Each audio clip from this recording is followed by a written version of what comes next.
Jai Hind everyone. I welcome you all to this third session of basic training of rifle shooting. पिछले दो video से मेरे को बहुत अच्छी फीडबैक आए कि वीडियो अच्छी बनी, बहुत अच्छी नॉलेज मिली। तो आशा करता हूँ कि आपको ये भी वीडियो अच्छा लगेगा। वीडियो शुरू करने से पहले अगर आप इस चैनल में न्यू हैं तो आप प्लीज़ सब्सक्राइब कर दीजिएगा और बेल बटन दबा दीजिएगा, क्योंकि आपको रिसेंट नोटिफिकेशन वहाँ से मिल सके। तो आज के पार्ट में हम देखेंगे कि ब्रीदिंग कैसे करेंगे राइफल शूटिंग में हम, और अगर शॉर्ट शूटिंग में कैसे किस तरह से हमको ब्रीदिंग करना है या फिर कौन से पैटर्न्स फॉलो करने हैं, कौन सा सिचुएशन पे कैसे रिएक्ट करना है, ये सब हम देखेंगे। ऑल्सो सेकेंड पार्ट में हम देखेंगे कि राइफल के क्लिक्स हमारी जो वेपन है उसमें हम एक सिस्टम कहेंगे, इसको सिस्टम अच्छा होगा, और जिसमें हम शॉट्स को अपने हिसाब से, मतलब अगर शॉट राइट को लग रहा है तो हम उसे लेफ्ट में कैसे लाएं, और लेफ्ट में लग रहा है तो हम इसे कैसे लाइक शॉट को सेंटरिंग कैसे करें बेसिकली। तो हम ये देखेंगे आज के वीडियो में। तो शुरू करने से पहले आप वीडियो पूरा देखिएगा, और अगर आपने पार्ट 2 नहीं देखा तो पार्ट 2 की लिंक मैं डिस्क्रिप्शन में दे रहा हूँ, आप पार्ट 2 ज़रूर देखिएगा, क्योंकि हम एक लिंक में चल रहे हैं। जैसे मैंने आपको फर्स्ट डे पे बोला था कि मैं एक लिंक बनाते हुए जाऊंगा और एक लिंक से हम कंप्लीट करेंगे इस सेशंस को। तो वो वीडियो देख लीजिएगा, और हम अभी शुरू करते हैं। तो सबसे पहले ब्रीदिंग में हम ब्रीदिंग मतलब हम ब्रीदिंग से क्या समझते हैं, इनहेल और एक्सहेल। इनहेल मतलब हम सांस अंदर लेते हैं, जैसे कि जिससे क्या होता है कि हमारी जो चेस्ट रहती है वो फूल जाती है, और अगर हम एक्सेल करते हैं तो हमारी चेस्ट गिर जाती है। तो ये तो बेसिक है ब्रीदिंग के बारे में। दूसरा जो बात है कि ब्रीदिंग में हमें 3 प्रकार के ब्रीदिंग पैटर्न्स रहते हैं। तो पहला पैटर्न कैसे रहता है, अगर आप खड़े हो राइफल लेके तो आप हमारे वेपन में अगर आप खड़े रहते हो ऐसे, तो अगर आप ब्रीदिंग करते हो और ब्रीदिंग इनहेल और एक्सहेल करते हो बेसिकली, तो आप देख सकोगे कि हमारा पोजीशन और हमारा राइफल बहुत हिलता है। तो इसके लिए हम क्या करें, इसके लिए 3 टेक्निक्स रहते हैं। सबसे पहली जो टेक्निक रहती है वो रहती है कि हम हमारे स्टमक से ब्रीथ करें, जो हमारा पेट है वहाँ से हम सांस लें। तो वो कैसे लेते हैं, तो सबसे पहले वो लेने की जो टेक्निक है, मतलब अगर आप पिछला वाला वीडियो देख लिए होंगे तो उसमें मैंने बताया था हम पोजीशन बॉडी जीरो कैसे करते हैं, और सेफ्टी फ्लैग सब रूल्स के बारे में मैंने बता दिया था। तो अभी हम देखेंगे कि आप अच्छी तरीके से ब्रीदिंग पैटर्न बना के शूट कैसे करिएगा। तो अगर हम खड़े हैं तो अगर मैं इमेजिन करिए कि मेरे हाथ में राइफल है और खड़ा हूँ, तो ब्रीदिंग के पैटर्न के हिसाब से तो मैं पेट से ब्रीदिंग करना चालू करूँगा। उससे क्या वो कैसे करते हैं, उसके लिए हमें हमारा मुंह जो है वो खुला रखना पड़ेगा और मुंह से सांस लेनी पड़ेगी। उससे क्या होता है, अगर मैं सांस लूंगा तो उसमें सिर्फ मेरा पेट हिलेगा, उसमें पूरी जो बॉडी रहती है ऊपर की वो नहीं हिलेगी। उससे फायदा क्या होता है कि अगर हम नॉर्मल ब्रीदिंग करते हैं तो उससे हमारा जो शोल्डर्स है, हमारी जो चेस्ट है और हमारा एब्डोमेन है वो तीनों हिलता है। तो उसकी वजह से राइफल को, मतलब जो हमारी सेंटरिंग जो होती है, टारगेट की एमिंग जो रहती है, वो हमें स्टेडी करने में बहुत मेहनत करनी पड़ती है। तो उसके लिए ब्रीदिंग करना बहुत इंपॉर्टेंट है। तो बहुत लोगों को अभी सवाल इस पे आएगा कि ब्रीदिंग हम नाक से नहीं कर सकते क्या, कि अगर हम आउट ऑफ ब्रीथ हो गए तो हम क्या करेंगे। तो अभी हम देखेंगे कि अगर आप स्टमक से ब्रीदिंग करिएगा तो वो एक प्रोसेस है कि उससे क्या होता है कि आपका जो लोअर बॉडी रहता है वो सिर्फ हिलता है, और आपका जो अपर बॉडी रहता है वो स्टेबल रहेगा। इससे ये प्रोसेस बहुत से शूटर्स फॉलो करते हैं, और मैं भी प्रेफर करूँगा आप ये फॉलो करिए, क्योंकि अगर आप नाक से डीप ब्रीदिंग करते हो तो फिर आपका बॉडी हिलेगा, और आपका बॉडी अगर हिल गया तो आपका शॉट परफेक्ट नहीं होगा। तो ये हुआ, तो पहला टेक्निक हुआ। दूसरा जो टेक्निक रहता है वो रहता है, जैसे कि मैंने बात की डीप ब्रीदिंग के बारे में, डीप और स्टेडी ब्रीदिंग। तो इसमें हम क्या करेंगे, हम नाक से ही ब्रीथ करेंगे, पर कैसे रहेगा, आप पहले जब ये राइफल उठाओगे तब आप बड़े मतलब डीप ब्रीथ करोगे, डीप ब्रीथ एक बार, फर्स्ट सेकेंड थर्ड, तो ये आपकी डीप ब्रीदिंग हो गई। और जब भी आप शॉट शूट करने जाओगे तो थोड़ी सी breathing slow slow slow slow slow करके आप टारगेट को मैच करेगा और अलाइनमेंट और शॉट शूट कर दीजिएगा। तो ये तो हुई सेकेंड टेक्निक। और थर्ड टेक्निक जो होती है उसको हम कहते हैं रिलैक्स शॉट टेक्निक। उसमें क्या होता है, अगर हम राइफल उठाते हैं तो फिर सबसे पहले तो हमें 2-3 बार डीप ब्रीदिंग करनी है जब भी हम पहली प्रोसेस में है हमारी। तो मैं आपको दिखा दूंगा ये पूरा प्रोसेस। और जब भी आप अलाइनमेंट लीजिएगा तभी आपको 2-3 और ब्रीथ करनी है, एक ब्रीथ साइकिल कंप्लीट करना है आपका।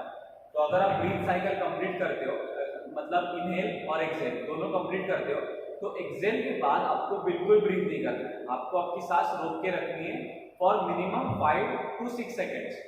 और ये जो पूरा प्रोसेस होगा आपका ये रिलैक्स शॉट टेक्निक में, उसको कम से कम आपको 10 सेकेंड में फिनिश करना है।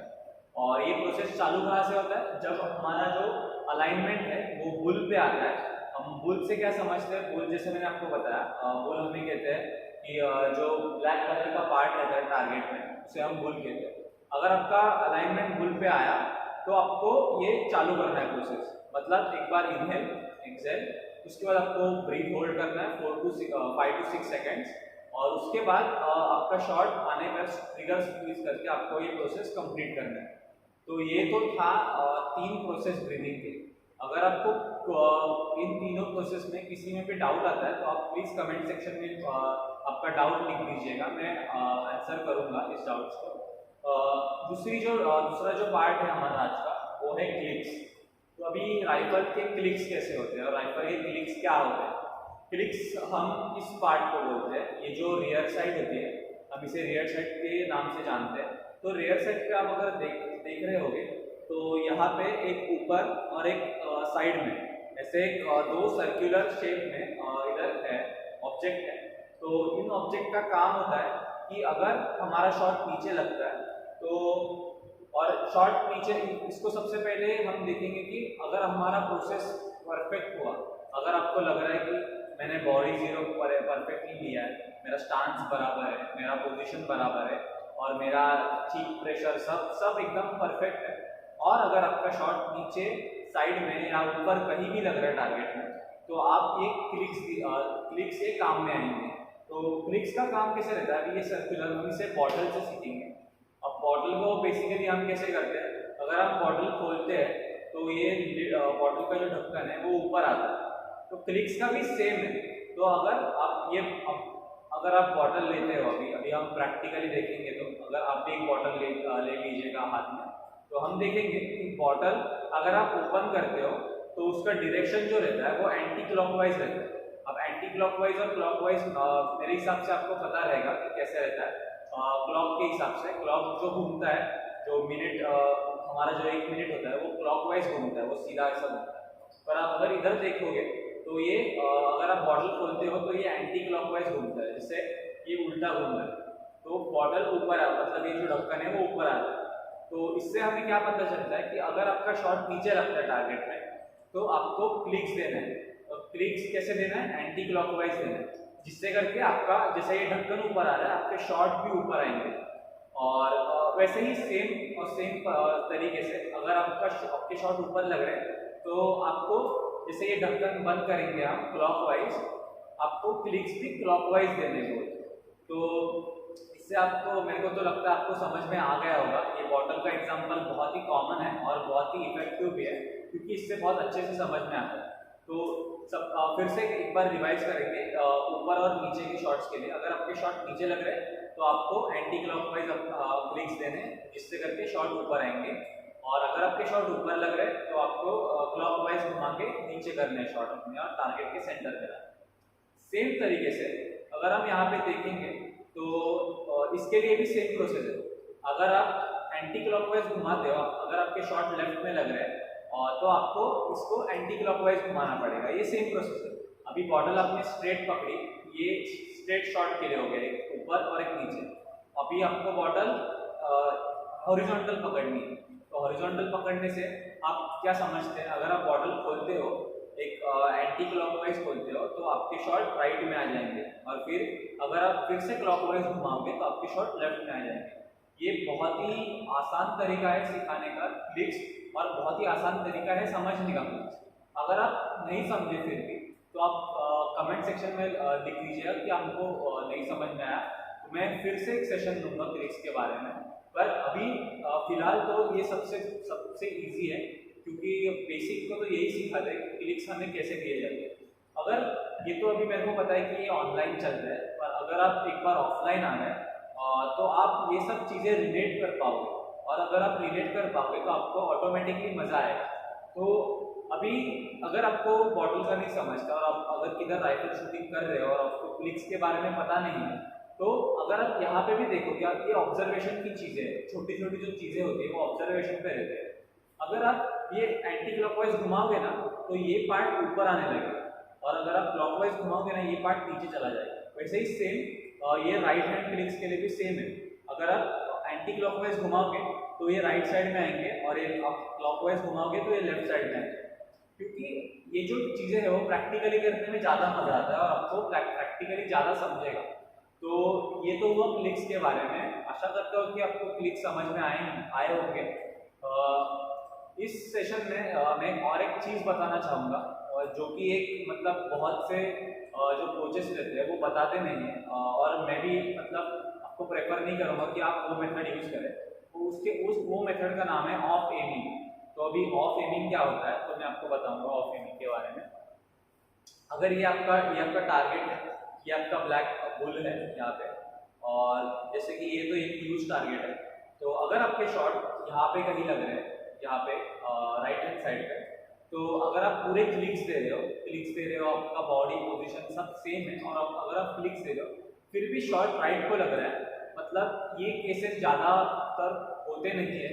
पर जब भी मैं प्रैक्टिस करता था तभी मेरे साथ ये चीज़ें बहुत होती थी, क्योंकि मैंने मतलब एक पैटर्न पे जब शूटिंग करता था तभी मेरे को एक रियलाइज होता था कि कुछ तो हो रहा है, बॉडी में मूवमेंट नहीं है, क्लिक्स बराबर मतलब है पहले से तक मेरा सेट है, फिर भी मेरा शॉट राइट पे लग रहा है। तो मेरा ये एक पर्सनल एक्सपीरियंस है, मतलब ये मेरा नेशनल में हुआ था जब भी मैं इंदौर में नेशनल खेलने गया था।